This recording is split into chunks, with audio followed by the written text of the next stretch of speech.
بسم اللہ الرحمن الرحیم۔ السلام علیکم ناظرین، آصف سٹوری چینل پر آپ کو خوش آمدید کہتا ہوں۔ امید کرتا ہوں آپ سب خیریت سے ہوں گے۔ اگر آپ اس چینل پر نئے ہیں تو چینل کو سبسکرائب کر لیں، اور اگر ویڈیو اچھی لگے تو ویڈیو کو لائک کر دیں۔ آج کی ہماری ویڈیو کا ٹاپک ہے ہدہد اور ملکہ بلقیس کا واقعہ۔ اللہ تعالیٰ نے ہدہد اور ملکہ بلقیس کا واقعہ کا ذکر قرآن مجید میں فرمایا ہے۔ چونکہ سلیمان علیہ السلام کے لشکر میں پرندے بھی شامل تھے، لہٰذا ہر پرندے کو اپنے اپنے وقت پر سلیمان علیہ السلام کے پاس لایا جاتا تھا۔ آپ اس کی ذمہ داری لگاتے اور وہ اسے سر انجام دیتے تھے۔ ہدہد کی ذمہ داری یہ تھی کہ جب دوران سفر صحرا وغیرہ میں پانی میسر نہ ہوتا تو وہ بتاتا کہ زمین کے کس حصے میں پانی مل سکتا ہے، پھر اس کی بتائی ہوئی جگہ کو کھودا جاتا تو پانی نکل آتا۔ ایک روز جب سلیمان علیہ السلام نے ہدہد کو طلب کیا تو بتایا گیا کہ وہ حاضر نہیں، تو آپ نے فرمایا، یہ کیا بات ہے کہ میں ہدہد کو نہیں دیکھتا، یا واقعی وہ غیر حاضر ہے؟ یقیناً میں اسے سخت سزا دوں گا، یا اسے ذبح کر ڈالوں گا، یا میرے سامنے کوئی صریح دلیل بیان کرے۔ آپ نے اس کی غیر حاضری پر ناراضگی کا اظہار کیا اور اس کے لیے سزا کا اعلان کر دیا، لیکن ساتھ یہ بھی کہہ دیا کہ اگر وہ اپنی غیر حاضری کی معقول وجہ بیان کر دے تو پھر اسے چھوڑ دیا جائے گا۔ کچھ ہی دیر میں ہدہد آ گیا اور کہنے لگا، میں ایک ایسی چیز کی خبر لایا ہوں کہ جس کے تجھے خبر نہیں تھی۔ میں سبا کی ایک سچی خبر تیرے پاس لایا ہوں۔ میں نے دیکھا ہے کہ ان کی حکمرانی ایک عورت کے ہاتھ میں ہے، جسے کچھ نہ کچھ ہر طرح کی چیز عطا کی گئی ہے، اور اس کا تخت بھی بڑا عظیم ہے۔ ہدہد نے سلیمان علیہ السلام کو ملکہ سبا اور اس کے حکومت کے متعلق خبر دی۔ یہ علاقہ یمن میں تھا اور اس دور میں اس کی حکومت ایک عورت کے ہاتھ میں تھی۔ اس کا سبب یہ تھا کہ اس سے پہلے بادشاہ کا کوئی بیٹا نہ تھا۔ حضرت ابو ہریرہ رضی اللہ تعالیٰ عنہ سے مروی ہے کہ جب نبی کریم صلی اللہ علیہ وآلہ وسلم کو خبر ملی کہ ایران پر ایک عورت کی حکومت قائم ہو گئی ہے، تو آپ صلی اللہ علیہ وآلہ وسلم نے فرمایا، وہ قوم کبھی فلاح یاب نہیں ہو سکتی جس نے اپنے معاملات کی نگران کسی عورت کو بنا لیا ہو۔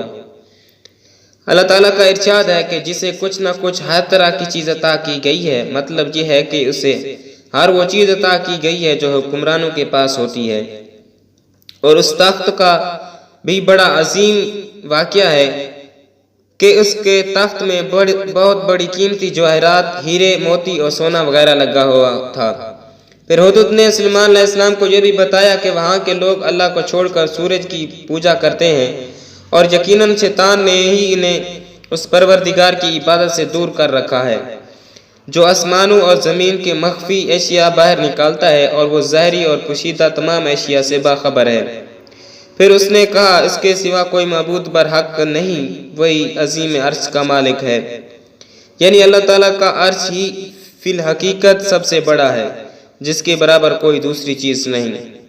ہدہد کی یہ ساری گفتگو سن کر سلیمان علیہ السلام نے ملکہ سبا کی طرف خط بھیجا، جس میں اسے اللہ تعالیٰ اور اس کے رسول کی اطاعت و فرمانبرداری قبول کر لینے کی تلقین کی، اور فرمایا کہ تم میرے سامنے سرکشی نہ کرو اور مسلمان بن کر میرے پاس آ جاؤ، یعنی میری تابعداری میں آ جاؤ۔ جب ہدہد نے یہ خط لے کر ملکہ کے پاس پہنچا تو اس نے اپنے وزیروں اور مشیروں کو جمع کر لیا تاکہ اس کے متعلق ان سے مشورہ کرے، اور کہا، اے سردارو، میری طرف ایک باوقت خط ڈالا گیا ہے۔ پھر خط بھیجنے والے کے متعلق یوں بتایا کہ یہ خط سلیمان علیہ السلام کی طرف سے ہے۔ پھر انہیں خط میں لکھی ہوئی تحریریں سنائی کہ وہ بخشش کرنے والے مہربان اللہ کے نام سے شروع ہے، یہ کہ تم میرے سامنے سرکشی نہ کرو اور مسلمان بن کر میرے پاس آ جاؤ۔ پھر ملکہ سبا اپنے وزیروں سے یوں مشورہ کرنے لگی کہ اے میرے سردارو، تم میرے اس معاملے میں مجھے مشورہ دو۔ میں کسی امر کا قطعی فیصلہ اس وقت تک نہیں کیا کرتی جب تک تمہارا موجودگی اور رائے نہ ہو۔ ان سب نے جواب دیا کہ ہم طاقت اور قوت والے سخت لڑنے بھیڑنے والے ہیں، آگے آپ کو اختیار ہے، آپ خود ہی سوچ لیجئے کہ ہم آپ کا کیا حکم فرماتی ہیں۔ یعنی اس کے وزیروں کا اشارہ اس طرف تھا کہ ہم بھی قوت والے ہیں، اس لیے ہم اس کا مقابلہ کریں گے۔ لیکن ملکہ فہم و فراست میں ان سے بڑھ کر تھی اور وہ انداز تحریر سے سمجھ چکی تھی کہ اس قسم کا خط بھیجنے والا کیا کچھ کر سکتا ہے۔ تو اس نے کہا، بادشاہ جب کسی بستی میں گھستے ہیں تو اسے اجاڑ دیتے ہیں اور وہاں کے باعزت لوگوں کو ذلیل کر دیتے ہیں، اور یہ لوگ بھی ایسا ہی کریں گے۔ وہ یہ جان چکی تھی کہ اگر یہ بادشاہ ہمارے ملک پر قابض ہو گیا تو سب سے پہلے وہی اس کے غضب کا شکار ہوگی۔ اس لیے اس نے ایک تدابیر آزمانے کی کوشش کی اور کہا، میں انہیں ایک ہدیہ بھیجنے والی ہوں، پھر دیکھ لوں گی کہ قاصد کیا جواب لے کر لوٹتے ہیں۔ اس نے سوچا کہ وہ سلیمان علیہ السلام کو کچھ تحائف کی صورت میں رشوت دے کر اپنی حکومت بچا لے گی، لیکن اسے یہ خبر نہ تھی کہ آپ تو اللہ کے نبی ہیں جو کبھی بھی کفر کے ساتھ صلح کا رویہ اختیار نہیں کر سکتے۔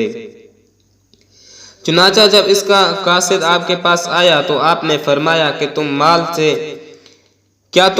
مال سے مجھے مدد دینا چاہتے ہو؟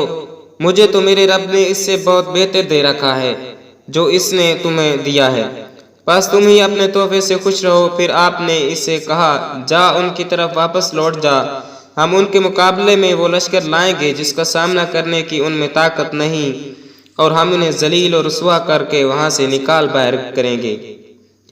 جب قاصد نے آپ کا یہ پیغام ملکہ سبا تک پہنچا دیا تو ملکہ اور اس کے تمام وزراء کے پاس آپ کی اطاعت قبول کر لینے کے سوا کوئی چارہ نہ رہا۔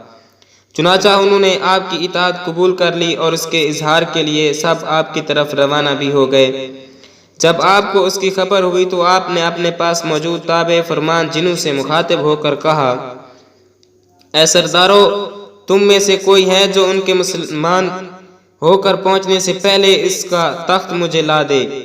ایک قوی ہیکل جن کہنے لگا، آپ اس مجلس سے اٹھیں، اس سے پہلے ہی میں اسے آپ کے پاس لے آتا ہوں۔ یقیناً مانیے کہ میں اس پر قادر ہوں اور امانت دار بھی ہوں۔ جس کے پاس کتاب کا علم تھا وہ بول اٹھا کہ آپ کے پلک جھپکنے سے بھی پہلے میں اسے آپ کے پاس پہنچا سکتا ہوں۔ جب آپ نے اسے اپنے پاس موجود پایا تو فرمانے لگے، یہی میرے رب کا فضل ہے تاکہ وہ مجھے آزمائے کہ میں شکر گزاری کرتا ہوں یا ناشکری کروں۔ جب سلیمان علیہ السلام نے اپنے دربار میں موجود جنات سے یہ مطالبہ کیا کہ وہ بلقیس کے پہنچنے سے پہلے اس کا تخت لے آئیں تو ایک طاقتور جن نے کہا کہ آپ اس مجلس سے اٹھیں، اس سے پہلے ہی میں اسے آپ کے پاس لے آتا ہوں۔ سلیمان علیہ السلام نے بلقیس کو آزمانے کے لیے حکم دیا کہ تخت کی آرائش و زیبائش میں کچھ تبدیلی کر دی جائے تاکہ اس کی فہم و فراست کا اندازہ لگایا جا سکے کہ وہ اپنے تخت کو پہچان لیتی ہے یا نہیں۔ جب سلیمان علیہ السلام کے دربار میں آ گئیں تو اس سے پوچھا گیا، تیرا تخت بھی ایسا ہی ہے؟ تو اس نے جواب دیا کہ گویا وہی ہے۔ بلقیس کا خیال تھا کہ یہ اس کا تخت نہیں ہو سکتا کیونکہ وہ تو اپنا تخت یمن میں چھوڑ آئی ہے، اور اس کے ذہن میں یہ بھی تھا کہ جس طرح کی ہنرمندی کا مظاہرہ اس کے تخت پر کیا ہے وہ کہیں اور نہیں کیا جا سکتا۔ اللہ تعالیٰ نے سلیمان علیہ السلام اور ان کی قوم کے متعلق خبر دی کہ انہوں نے کہا، ہمیں اس کی آمد کا پہلے سے ہی علم تھا اور ہم فرمانبردار ہیں۔ پھر اللہ تعالیٰ نے ذکر فرمایا کہ سلیمان علیہ السلام نے اس سے روک دیا جس کے وہ اللہ کے سوا پرستش کرتی تھیں۔ یقیناً وہ کافر لوگوں میں سے تھیں، یعنی وہ لوگ محض اپنے آباء و اجداد کی تقلید میں سورج کی پرستش کر رہے تھے اور اس پر ان کے پاس کوئی بھی دلیل موجود نہیں تھی۔ اس لیے سلیمان علیہ السلام نے اسے اس کام سے روک دیا۔ سلیمان علیہ السلام نے صاف شفاف شیشے کا ایک محل تعمیر کرایا تھا۔ اس کے نیچے پانی بہہ رہا تھا جس میں مچھلیاں اور دیگر آبی جانور موجود تھے۔ جب ملکہ بلقیس آئی تو اسے اس محل میں داخل ہونے کے لیے کہا گیا تو اس نے اس حوض سمجھ کر اپنے پنڈالیوں سے کپڑا کھول دیا۔ تب اسے کہا گیا کہ یہ تو شیشے سے بنا ہوا محل ہے۔ تو وہ بولی، میرے پروردگار، میں نے اپنے آپ پر ظلم کیا، اب میں سلیمان علیہ السلام کے ساتھ اللہ رب العالمین کی مطیع اور فرما بردار بنتی ہوں۔ امید کرتا ہوں آپ کو یہ ویڈیو پسند آئی ہوگی۔ اگر ویڈیو پسند آئی تو ویڈیو کو لائک کر دیں، اور اگر آپ چینل پر نئے تو چینل کو سبسکرائب کر دیں۔ ملتے ہیں انشاءاللہ نیکسٹ ویڈیو میں، تب تک کے لیے اللہ حافظ۔